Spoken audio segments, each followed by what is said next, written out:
Welcome all. Welcome. Thank you so much for returning. It's very late right now. It's a little after 1 o'clock in the morning. But you know what? I'm always thinking about our Mets, our New York Mets, especially coming off of the heels of the Shohei Ohtani signing with the LA Dodgers and pondering where do our New York Mets go from here? How are the New York Mets going to approach the rest of the offseason?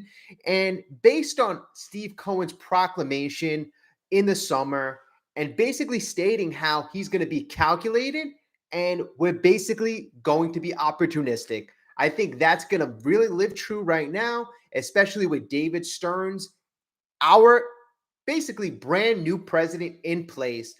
David Stearns is going to have a plan, probably has a plan in place. Yamamoto being at the top of that list. We're going to see how things play out. It seems as if Yamamoto will come to a decision within the next 2 weeks. But I just feel like our chips are in the middle of the table. We're going to push all our chips for Yamamoto because after Yamamoto, the next option obviously jump off a very steep cliff. And I'm not ready. I don't know about you, but I'm not ready for Blake Snell. I'm really not. Even if Blake Snell is the next best option, the guy's going to be 32 years old. He's very shaky. I can't really see us pivoting to him. I think our plan B is going to be something that we don't foresee right now. I think it could be a trade. But the calculated manner of this offseason right now, even if we don't get a Yamamoto or even if we don't get that top echelon guy, I think that's when we're going to see David Stern's true value. That's when it's going to come out because at this point, I've spoken about this in our past live streams. There's nobody that I'd want to invest in pitching wise. The pitchers right now, after Yamamoto, they drop off a cliff and they're not worth investing in. Montgomery's a nice pitcher, but it's not worth giving him $150 million for 6 years. It's just really not. I know Ohtani got $700 million, so the rest of the MLB is looking to go behind that and get a lot of money themselves. But the New York Mets and David Stearns, as long as they execute their plan, as long as they're smart, that's what I'm going to be happy about. Now, I put out a video this morning, my reaction to Shohei Ohtani. And you know what? I've had a couple of comments. The reaction video was a bit over the top. But, I was emotional because it wasn't that we didn't sign Shohei Ohtani. I know that it probably wasn't going to be the best long-term move. Shohei Ohtani's arm, he's already on his second Tommy John. So you're not going to get that unicorn type player throughout the duration of the contract. It's just that I just didn't like the way Epler in the last couple of years have run this organization. And we didn't put ourselves in a position to be able to sign that big fish being Shohei Ohtani this offseason. So that was a bit upsetting. But you know what? We got to move forward and we got to make our team better. Shohei Ohtani didn't win a World Series. Juan Soto last year didn't win a World Series. So we got to put this group, this collection of players together that mesh well and that will be successful together. Now, anybody who's watching the video helps out tremendously. As always, if you could like, I can't say thank you enough. It's always fun to do this. And by the way, it's going to be kind of short tonight. I got work in like 2-3 hours. Try to go to bed, just can't.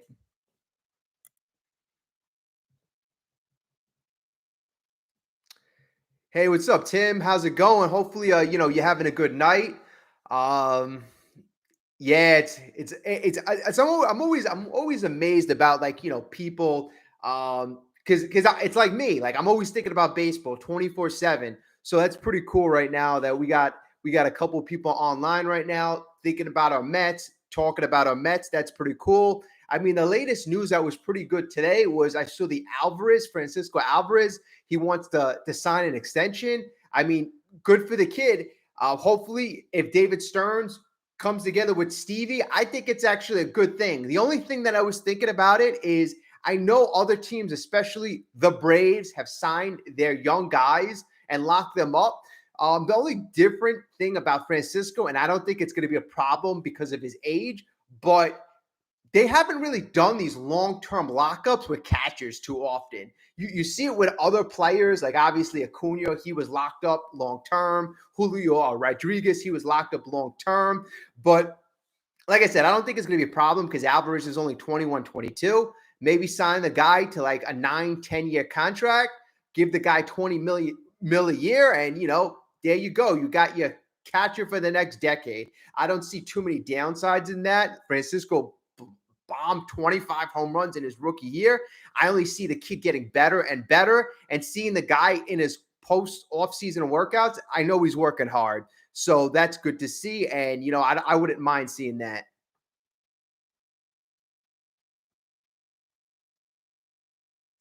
Yeah. Hey, what's up, Crispy Cruiser? How's everything going? Um, yeah, you know what?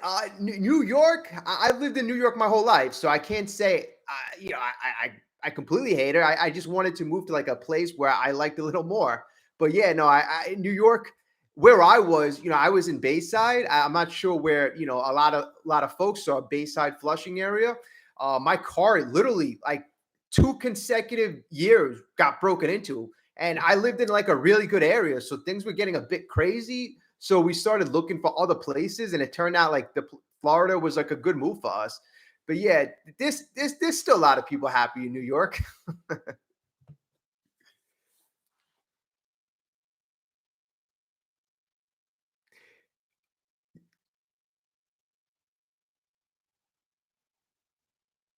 Oh, that's awesome. So you moved to Tampa in 2015. I'm about probably an hour and a half away from you. But that's pretty cool. That's awesome. It seems like everybody, same thing. At work, I speak to people all the time. I spoke to somebody yesterday. The guy said, "Oh, I was from Jersey. I escaped New York in 1986, and I've been living here ever since." So, I mean, you meet a lot of New Yorkers in Florida, a lot of New Yorkers, and it's pretty cool. It's pretty cool to be so far away from your actual home and see so many people that were from your home. So that's actually really awesome. But what the biggest thing that kind of like really like bothered me about Otani, and I know this is something I'm gonna have to get over. The Dodgers, they deferred a lot of money. I think they're going to be paying Otani about $45 million like each year, something about that. They're going to defer about 25 million. But like, his average salary is initially 70 million. So when I was looking at like our garbage on the books this year, I was initially getting upset because I'm like, oh, we got Scherzer, we're paying him 30 million, we're paying Verlander 25 million, we're paying Marte 20 million. That's like 70 million right there. And then you got the Dodgers paying Shohei Ohtani like 70 million. So, I was automatically a bit upset with like that type of logic right there. But, you know, it really is what it is. And I just really hope that David Stearns going forward really puts a solid plan in place. Uh, and it's, I don't know, like today was a really rough day for me. And then, not to mention, our competition in the future, the Dodgers aren't going away. The Yankees, they're really gunning for it. They're not going away. Atlanta Braves, they're not going away. So let's just say our plan is to get better within a 2 to 3 year window. You're going to have to contend with the Dodgers in 2 to 3 years. As they got a young nucleus farm system they're building. So I just hope we put the pedal to the metal. I can't wait till we make our first big signing. That'll take a lot of pressure off the fan base. That'll take a lot of pressure off, a guy like myself who clicking the Twitter, clicking the articles and trying to figure out who the hell are we getting, who the hell the Mets are getting.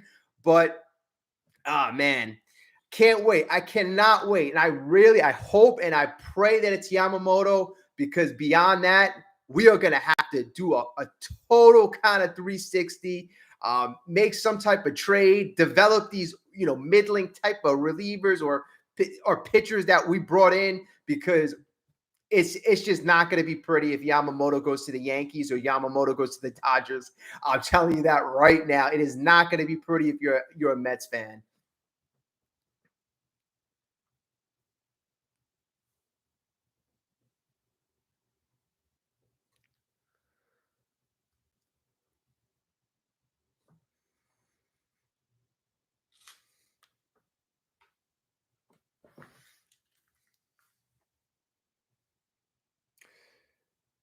So I actually saw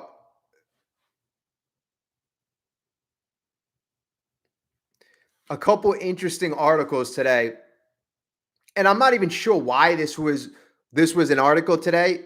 But I mean, probably a good time to put it out. But the interesting article that I saw was Shohei Otani's agent never reached out to Mets owner Steve Cohen. So signing with the Los Angeles Dodgers, obviously LA signed him to this mega contract. Everybody's wondering, did the Mets ever stand a chance? Was there ever conversation with Steve Cohen? Was there conversation with the Mets? Did it ever transpire? So obviously, apparently, Steve Cohen's like, the Dodgers, I mean, Shohei Otani's camp never even called me, never even contacted me. So what does it mean right now? Doesn't really mean much. But I just find it like really peculiar why they asked Steve Cohen this question like afterward. Like, it's done right now. It's done. But Steve Cohen, in my opinion, engaged it like, hmm, if he would have engaged, maybe we made an offer. But I guess bottom line, it really shows how Shohei Otani was just not really interested at all.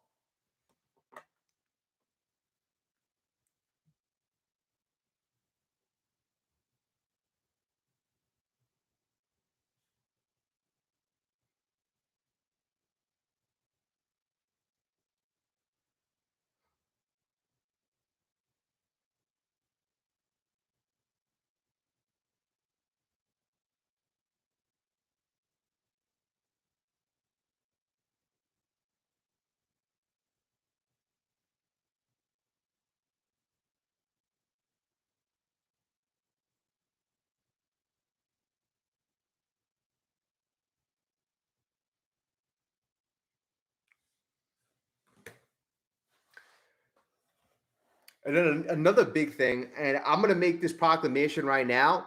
I really, really think that depending on if we get Yamamoto, and Yamamoto could be a direction. If we get Yamamoto, I think the Pete Alonso trade is less likely. But if we don't get a guy like Yamamoto, I think trading Pete Alonso really is on the table. Because how are you gonna fill that for the future? You need to acquire assets. You really do. And I think Pete Alonso might be the route Stearns kind of like takes. Like, you know what? We got so many holes to fill right now, especially on our pitching front, that Pete might be the guy to get these chips. So, like I've always said, I kind of want Pete. I don't know if it's the smartest thing long term, but I really think that if they don't get their guy, they might just pivot in another direction, and Pete may be a casualty. He might be a casualty.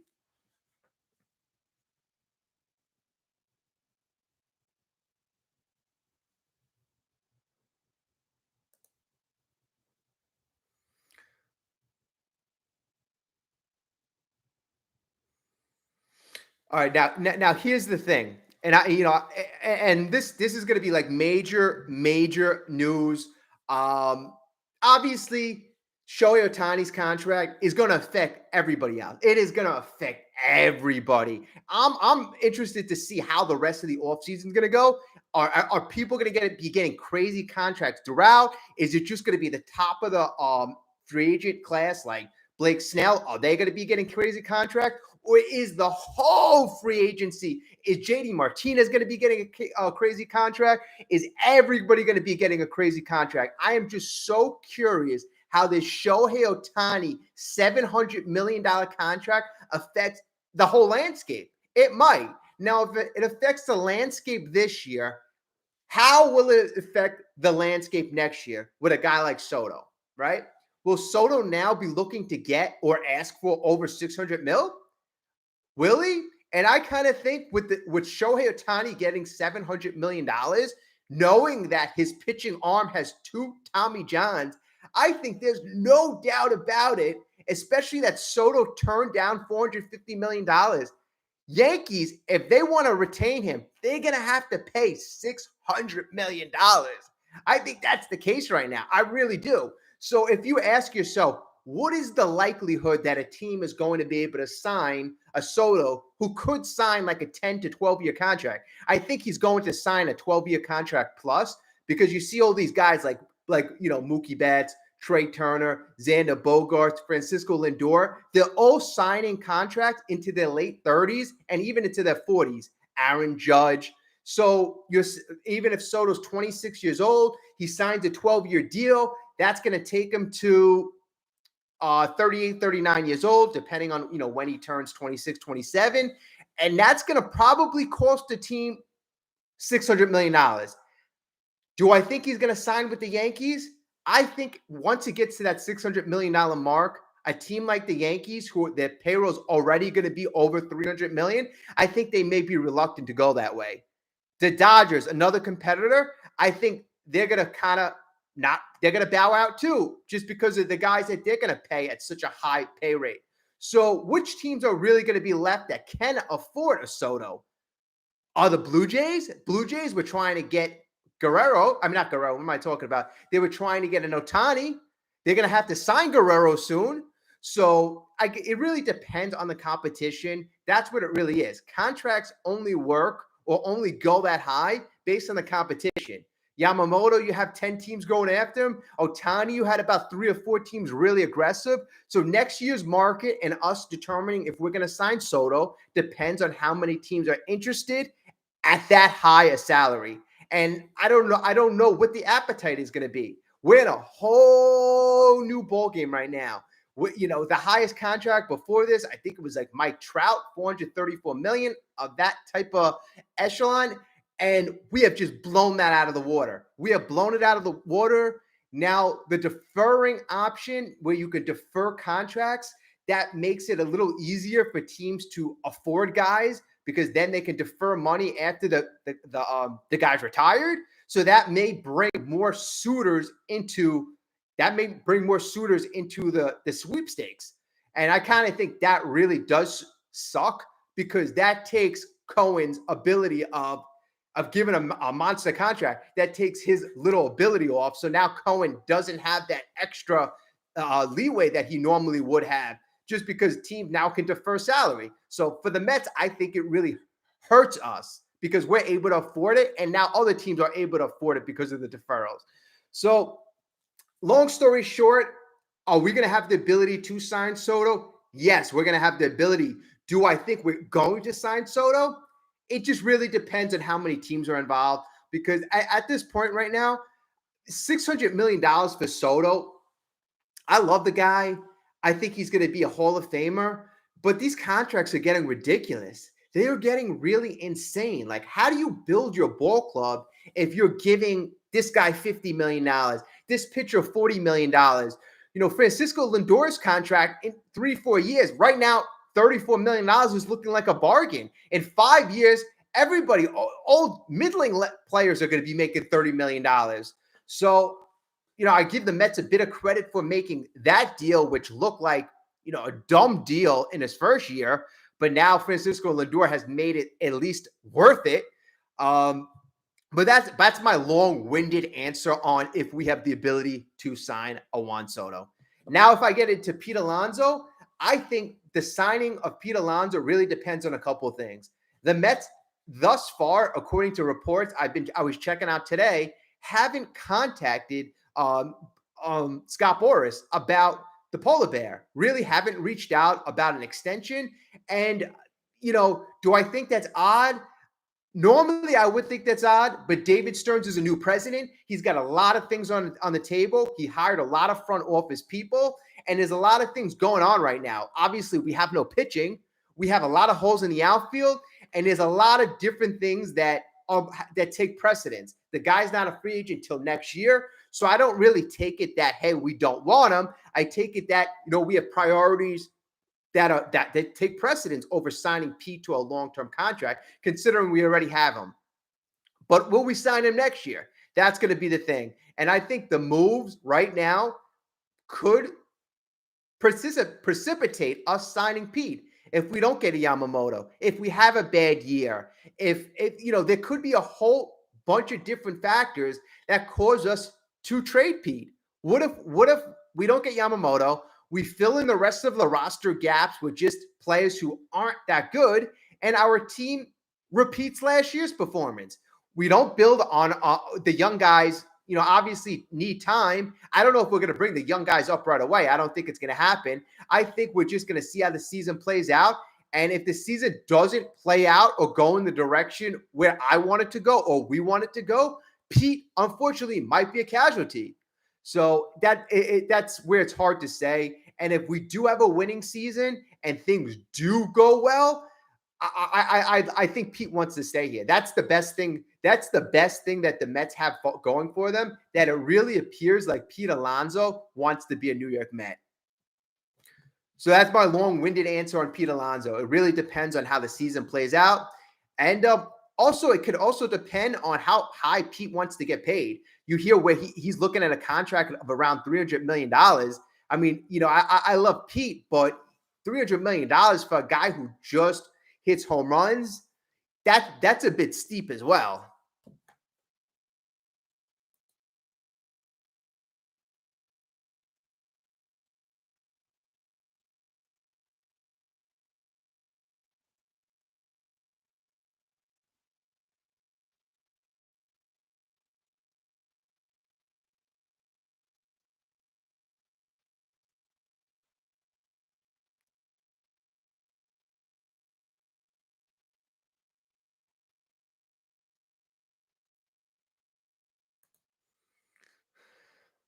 Yeah, I heard about the guy Sasaki. I'm not gonna really pretend to know, what type of pitcher he is. I besides knowing his name and hearing about him, I don't really know about him.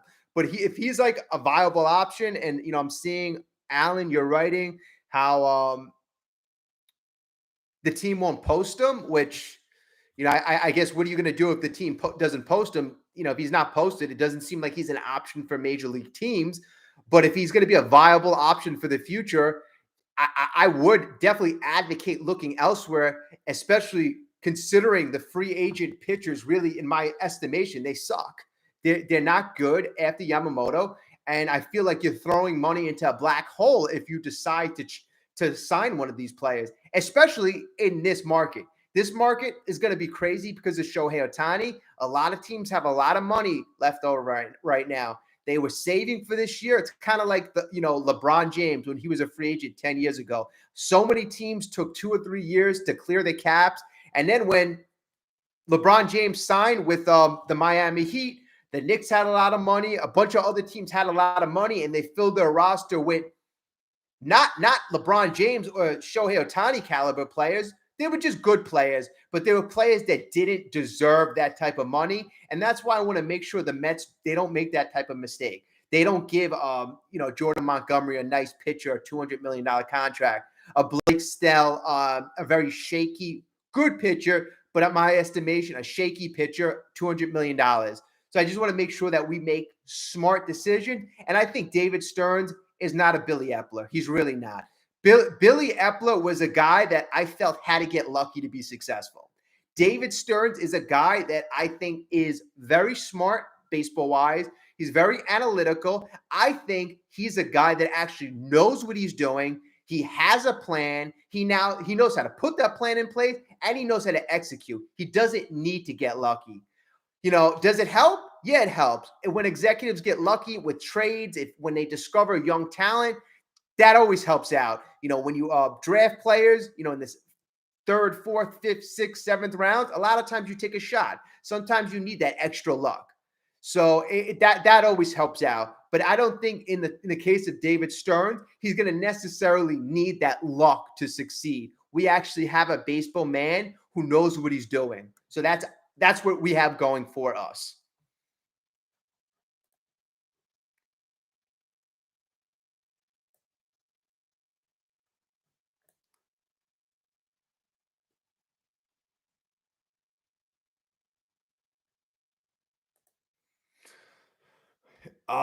Explosive. I know you are like a really, really big Pete Alonso fan. And the thing is, I think Pete, based on what he's saying, I think he wants to be a Met. I really do. Like everything you hear him say, it seems like he loves it in New York.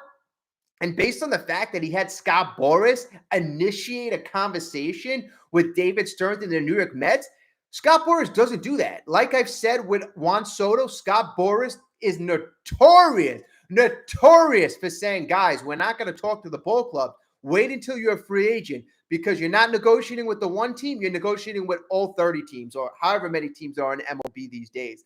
So that is actually a very good thing because it shows Pete's willingness to say, screw that, Scott. I want to talk to the team I want to sign with. Get something done. But on the Mets front, they haven't engaged with Scott Boras. So it just kind of really tells you where the Mets are right now. And I think that's really no man's land. They have a plan. They just haven't executed it yet.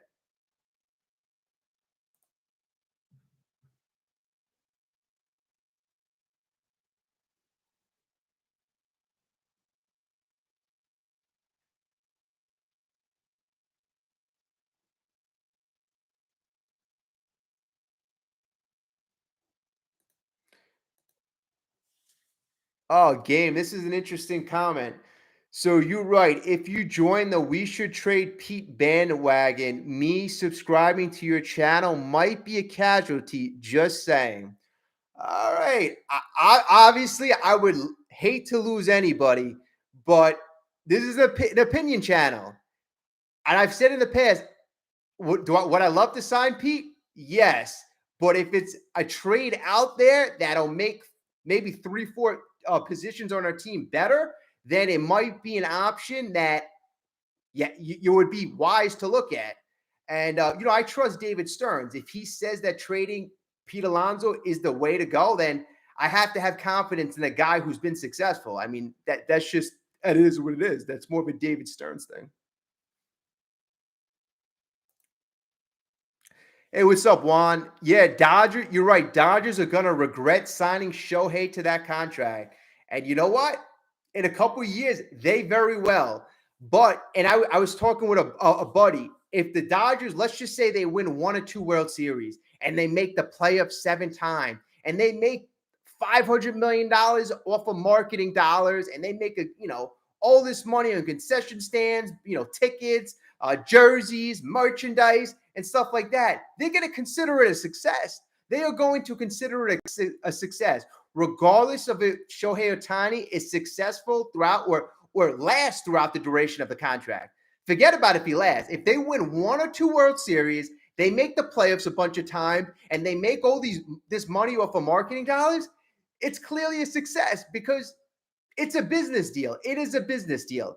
This doesn't make sense baseball-wise to pay a man $70 million. It doesn't. You don't pay somebody $70 million, especially when the guy had 2 Tommy John surgeries. 2. So you just know right there, it's not a baseball move. It's a business move.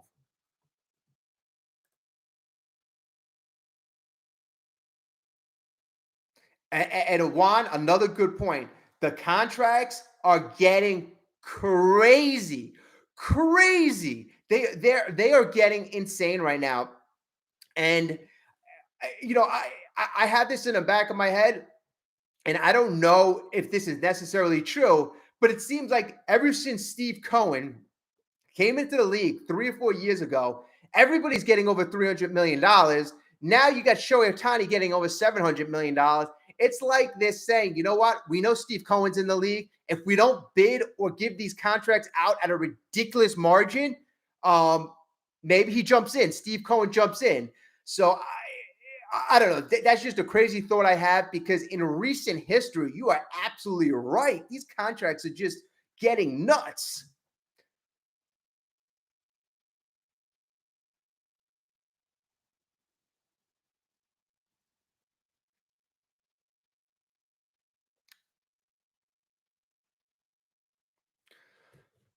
Yeah, I don't know. I don't know. I don't know who's seen a World Series right now with the Mets. I don't know the ages, but I know I've never seen a World Series with the Mets. So I'm just waiting to see a World Series. I just want one. I want one. 2016 was the last time we came close.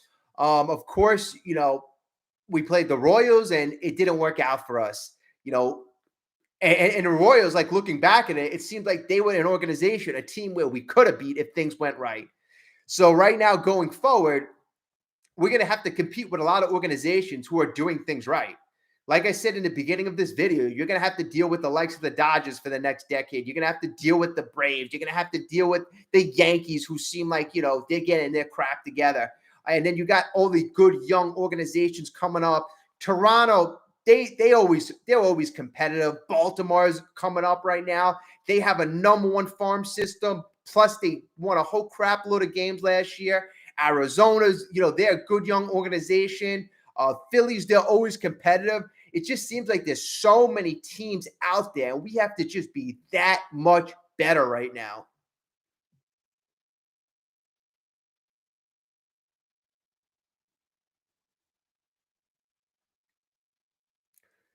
Yeah, Alan, that's an interesting thing about, like, would Pete, do the Mets want to set the market, or would, do, yeah, do they want to set the market or not? That's an interesting question. Um and And I was wondering too, would Pete take a hometown discount if he truly wants to be a New York Met and he truly wants to be here? If this is the place he wants to be, the Braves, they're successful because their guys take discounts. The Mets have to get these guys or get these players to start taking discounts, or else this payroll is going to balloon. It really is. That's why signing a guy like Francisco Alvarez is really not that big. That's not that bad of an idea right now. At least you can get him locked up long term.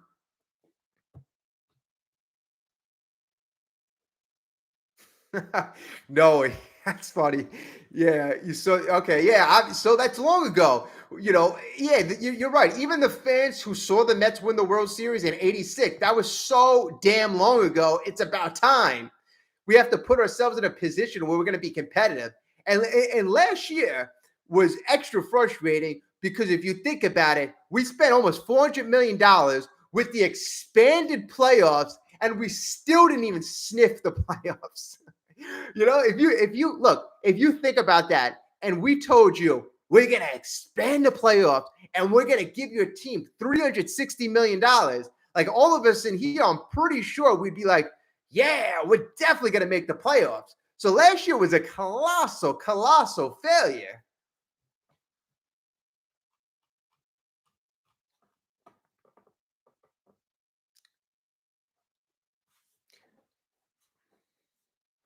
Let me see.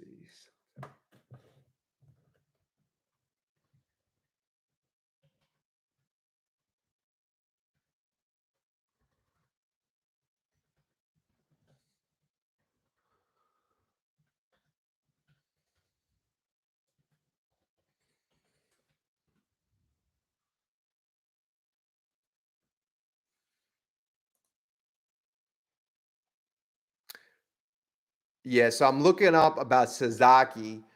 So Yamamoto is the latest Japanese pitcher to make the jump from the Nippon professional baseball to MLB, but Sasaki could find himself doing the same. Oh, Sasaki recently turned 22 and already has emerged as one of the most talented pitchers in Japan.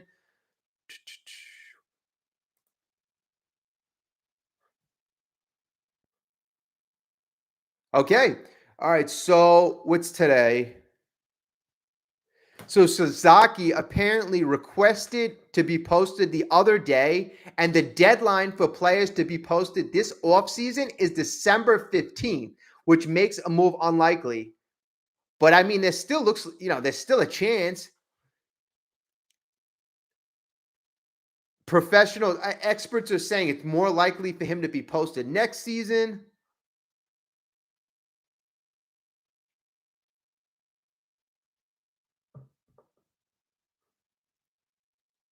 Wow. Sasaki's fastball has reached 103 miles per hour, and he supposedly possesses one of the best splitters in the world. He did have an oblique injury, but last year he went 7-4 with a 1.78 earned average, point 0.75 whip, and 135 strikeouts in 91 innings.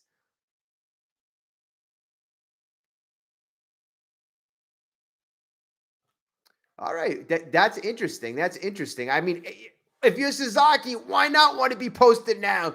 You see every Shohei Ohtani, you probably heard he was getting a lot of money. He just got $700 million. Yamamoto could get upwards of $350 million. There's no better time if you want to be posted than be posted this year. And it's apparently obvious to these free agents and the free agents along with their agents that realize this is such a crappy pitchers market, and the demand for pitching this offseason is through the roof. All the competitive teams need pitching. So, yeah, I mean, and to get a guy like Sasaki on the market, if that were to happen, I'm wondering how that would affect the Yamamoto contract. Would it bring it down, or would he just get as much as, would Sasaki get a similar contract to that? I don't know. That's pretty interesting. But a guy of that type of talent and that age, 22 years old, that is insane. And I'm wondering how much these teams in Japan make off these guys, because if you're going to post them and an MLB team gives you $50 million, how much is the guy worth to you? Is that like chump change to the Japanese teams, or is $50 million double, triple the amount?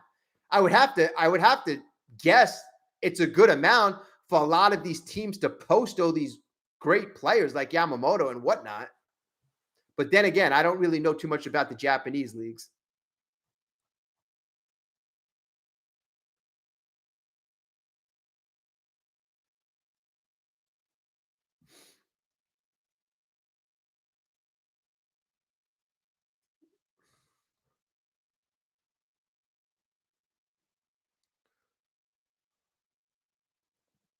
Yeah, yeah.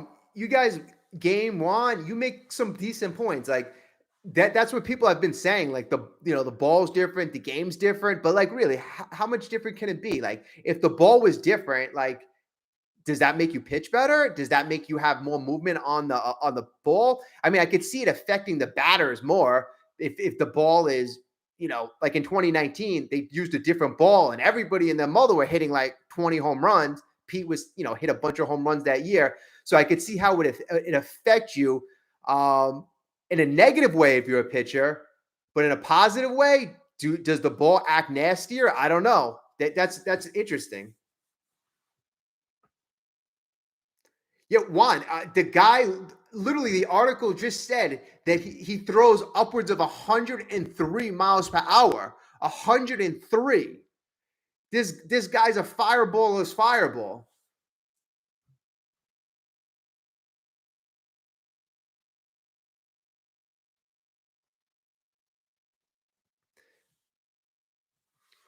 Oh, I'm sorry, I didn't see the comment. Yeah, the Alan, thank you for answering that.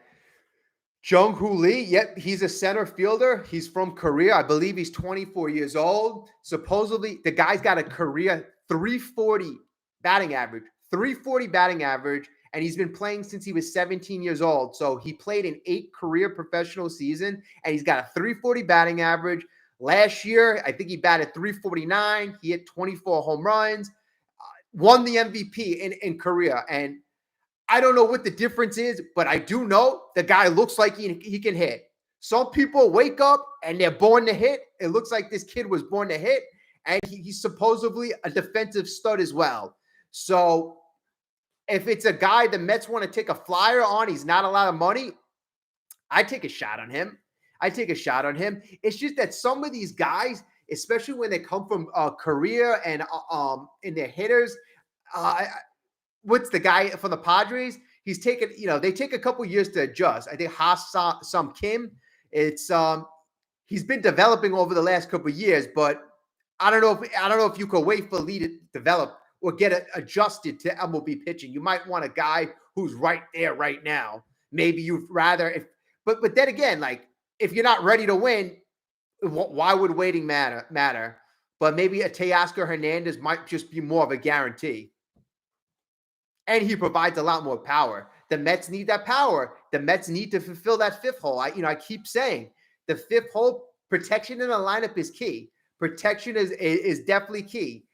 This year, like people were throwing nasty pitches to Pete, and why would you blame him? There was nobody backing up Pete besides Vogelbach.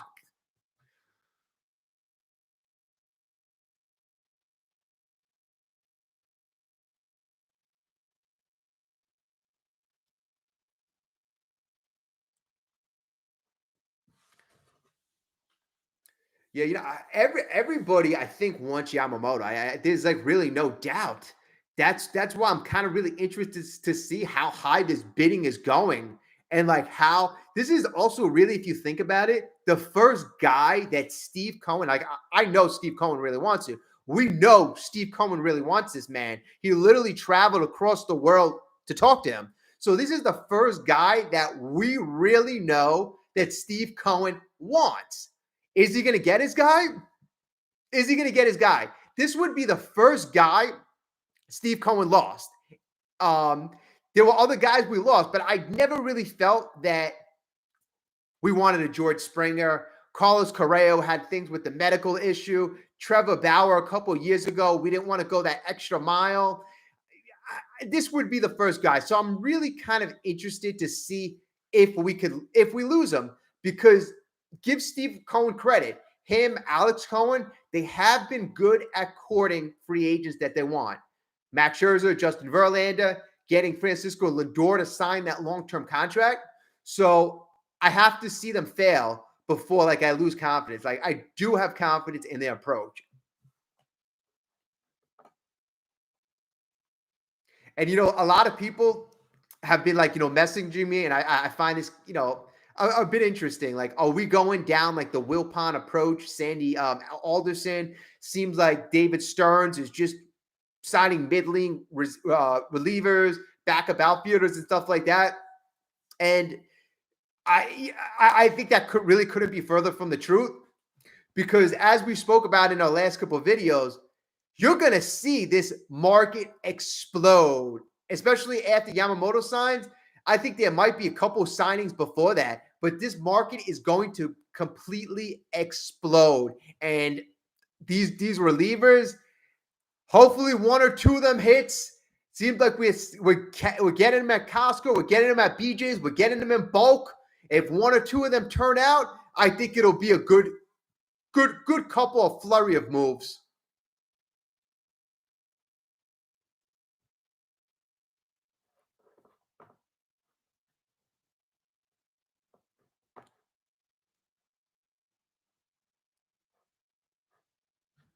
The only thing that worries me about Yamamoto, and I know this might be me just being a bit negative, but if you really think about it, if Yamamoto, let's just say it comes down to the Dodgers or it comes down to the Yankees, right? So the Dodgers obviously have Mookie Betts and they have Shohei Ohtani, and the Yankees have Aaron Judge, and they just signed Juan Soto, and they have their history, and Yamamoto wants to go to a big city. He wants to go to New York City. I'm just thinking, like, why the heck would he want to come to the New York Mets? I'm hoping that he wants, like I said, he wants to be a difference maker. But I'm just wondering what would be the thought process to cause a guy to just choose like a more of an unknown than a team like that already has established superstars. Especially too, if you look at the Yankees rotation, they have their stud. They have a Garrett Cole right now. Even, Carlos Rodon, yeah, he had a crap year last year, but if he's healthy, they might even have their number 2 pitcher. So that is really kind of like the downside I see. I mean, on a positive note, we probably could offer him a bit more money, and we do have Kodai Senga, and not for nothing, we got guys like Francisco Lindor and Pete Alonso. So I'm hoping at the end of the day, the extra money helps out. But if he's looking for that historical winning history, it's not. The good thing is it's not recent winning history. The Yankees haven't won in quite a while, so hopefully that's in our favor.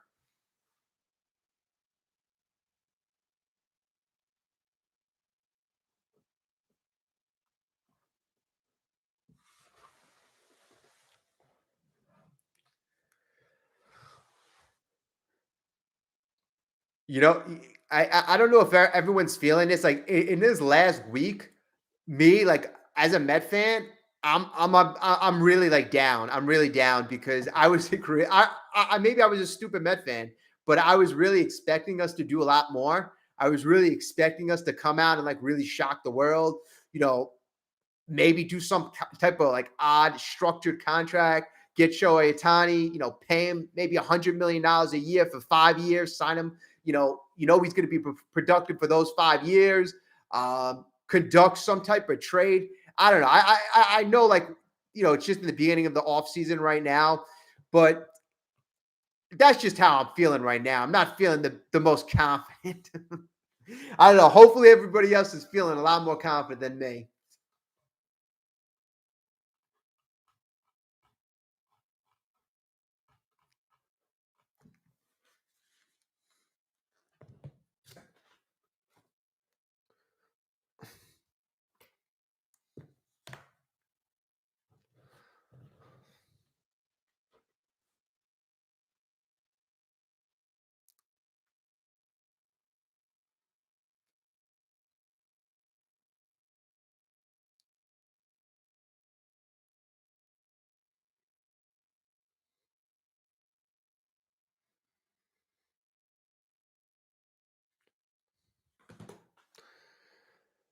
All right. You know what? I'm gonna just wrap it up because I got work in an hour, so I'm gonna get ready to go. But I'm gonna do another video later. Hopefully, like, we get somebody of substance. Everybody who dropped by, I appreciate you. Thank you so much for keeping me company. Hopefully, everybody has a nice day. Get some rest, and I'm gonna speak to everybody very soon. Have a great night.